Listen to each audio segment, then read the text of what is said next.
Time Bandit is a bit of a difficult game to show via video, or even by playing it for a short period of time, because it's a real-time game where everything takes time.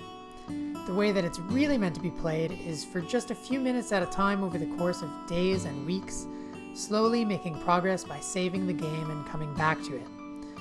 So for the sake of showing you more of the game, I'm going to be doing some time traveling, that is, cheating, to bring you to the end of processes that you would normally have to wait for to finish. First, I'm going to tell you a bit more about the real-time game mechanics, and then I'll get into the story of Time Bandit. But just to give you an idea of the premise right now, you begin the game working as an independent contractor collecting time crystals for a mining company. Eventually, you discover that they're trying to take control of time in order to make you work for them forever. You just saw the character cut down a tree for wood, which they'll need to build a bridge. But if you cut down a tree, you might want to plant another one, since it will take 24 hours in real time to grow back. That's how just about everything in the game works. One thing you'll be doing a lot is moving boxes with these automatic forklifts that take a half hour in real time to finish moving. I'm accelerating time here so that you can see what the puzzles look like, but if you were actually playing the game, you would probably only move one box at a time before saving the game and coming back to it later, slowly making progress. At first, you'll be tasked with collecting these time crystals for the company, but when you find out about what they plan to do with them, you'll begin to steal the time crystals by sneaking them out of the workplace. When the company catches on, you'll receive a real-time work schedule so they can keep better track of your movements. If you get caught sneaking around while it's not your shift, you could end up in jail. And trust me, you don't want that to happen. But if you're careful, you just might be rewarded for taking the risk.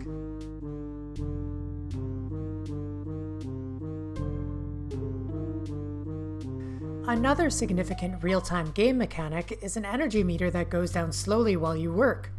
It goes down faster while you're completing QuickTime events, so make sure to mash those buttons as fast as you can. In order to refill your energy meter, you have to go home to sleep, and it can take up to 8 real-time hours of good sleep to fill it up all the way. Time Bandit is a strongly narrative-driven game, with a story that unfolds slowly through radio conversations and low-poly cutscenes. In the real-time spirit of the game, the radio conversations work like real-life phone calls that you'll receive from characters only over the course of days and weeks. Of course, you can also call the characters yourself at any time to play optional conversations that may be relevant to the situation you find yourself in. Characters will give you hints on what to do next, as well as encyclopedic details that provide a combination of fictional and non-fictional world building. Sometimes they'll break the fourth wall in humorous ways that are meant to help you reflect on your real-life habits and temporal experiences, and even how you feel about playing the game itself. Time Bandit is an explicitly anti-capitalist game. It deals with themes of labor exploitation, economic crisis, environmental catastrophe, and more. But my intention isn't just to demand acceptance of all the ideas presented. In fact, many of the characters in Time Bandit will contradict one another. It's all situated in a big melodrama with lots of political intrigue, and my goal is just to deal with complex issues in detail to provide plenty of context for you to decide for yourself how you feel about them. Now I'm just going to play a bit of the game to give you a sense of how Time Bandit alternates between slow puzzle solving and narrative segments.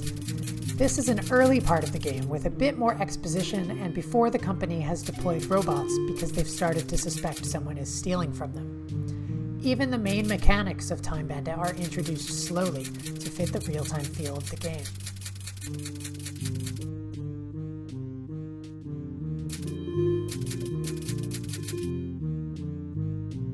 You might recall that at the start of this video, we got wood by cutting down a tree. Let's use that wood now to build a bridge. Building the bridge, like most things, will take time, in this case an hour. If you were actually playing the game, you would of course have to save the game and come back an hour later. But since we don't have time for that right now, and for the sake of showing you what's on the other side, let's time travel an hour into the future. Now we've found ourselves with a box pushing puzzle. We should probably think a bit about the best way to solve this before making any moves, since anything we do will take time. It looks like we got a phone call.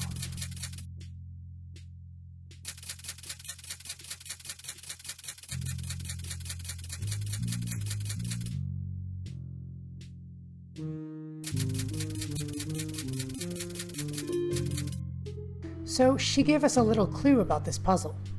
We can also call the characters ourselves to play optional conversations that might be relevant to the situation we find ourselves in. But for now, let's take the advice she already gave us and just try pulling this box.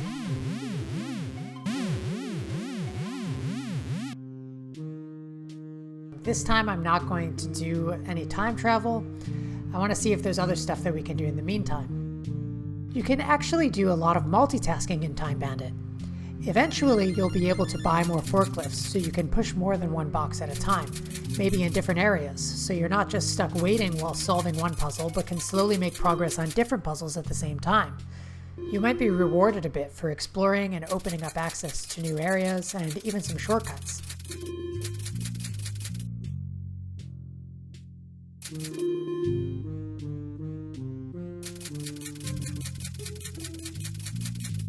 Looks like we've finally reached the end of the tutorial.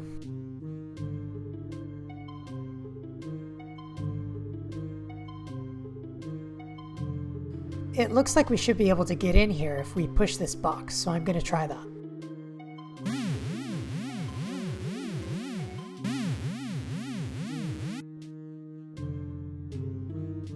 Let's keep walking around and see what else we can find.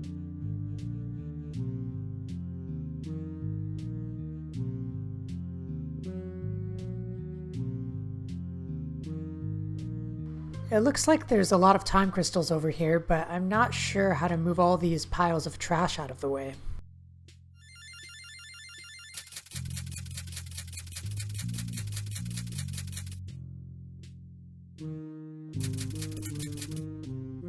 So we got another hint about this, which makes it sound like we won't be able to do anything here until we get an item back over at the first puzzle. So let's go back and check out how things are going over there. Maybe that box is finished moving? Okay, it's only been a couple of minutes, so it hasn't moved very far at all yet. At this point, I think we should just head home to sleep and save the game, and we can come back later.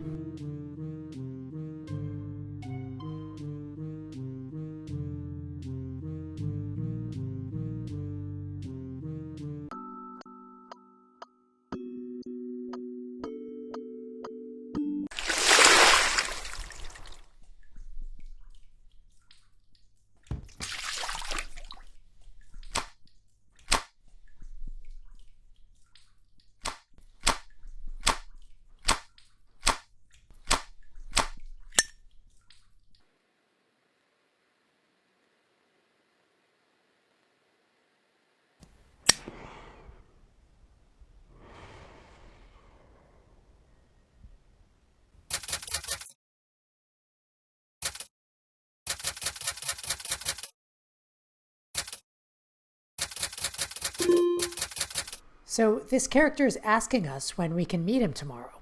If you were actually playing the game, you would have to meet him on the following day at the actual time that you set. But I'm going to time travel us to tomorrow since I think he must have something really important to say for him to come out of the water all dramatically like that.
I'm going to cut it off here since I don't want to spoil too much.